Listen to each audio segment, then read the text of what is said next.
Assalamualaikum, hai. Perkenalkan, nama saya Ratih Ayu Kusumaning, NIM 11192401660, Prodi PGSD Angkatan 2024C. Kali ini, saya akan menerangkan materi tentang fase dewasa awal. Fase dewasa awal. Fase dewasa awal merupakan masa transisi dari remaja ke dewasa, di mana seseorang akan mengalami perubahan nilai-nilai, penyesuaian diri, dan peran baru. Nilai-nilai yang dimiliki seseorang akan berubah karena pengalaman dan hubungan sosial yang semakin meluas. Seseorang akan lebih bertanggung jawab karena memiliki peran ganda sebagai orang tua dan pekerja. Menurut Elizabeth B. Hurlock, masa dewasa awal adalah masa perkembangan individu yang berlangsung antara usia 18 hingga 40 tahun. Kemudian, menurut Erik Erikson, masa dewasa awal adalah usia 20 hingga 40 tahun. Perkembangan fase dewasa awal. Adapun ciri khas perkembangan dewasa awal yaitu yang pertama, usia reproduktif atau reproductive age. Yang kedua, usia memantapkan letak kedudukan atau settling down age. Yang ketiga, usia banyak masalah yang disebut dengan problem age. Yang terakhir, usia tegang dalam emosi atau emotional tension age. Perkembangan fisik.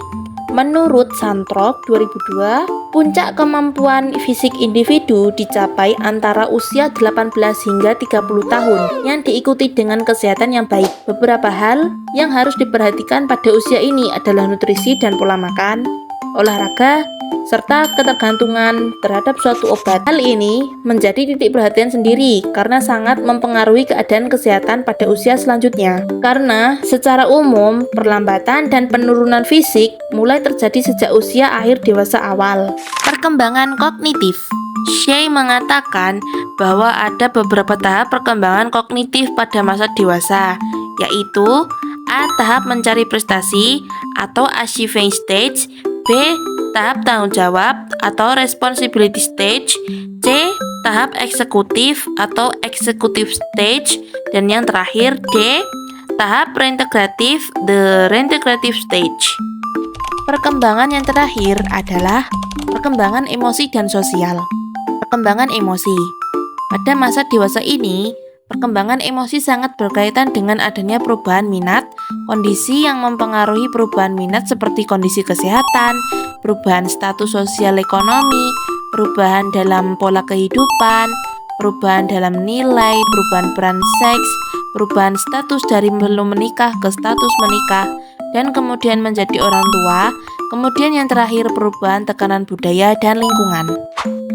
Pada perkembangan sosial, menurut Hurlock 2003, masa dewasa dini merupakan masa krisis isolasi. Hal ini dikarenakan kegiatan sosial pada masa dewasa dini sering dibatasi karena berbagai tekanan pekerjaan dan keluarga. Hurlock mengatakan bahwa selama masa dewasa dini, peran serta sosial saling terbatas, sehingga dapat juga mempengaruhi persahabatan, pengelompokan sosial, serta nilai-nilai yang diberikan dalam popularitas individu. Masalah yang terjadi pada dewasa awal yaitu gangguan psikologis, contohnya bipolar, depresi ringan hingga akut, kecemasan atau anxiety. Kemudian penyakit fisik, contohnya diabetes, migrain, hipertensi, stroke, dan penyakit jantung.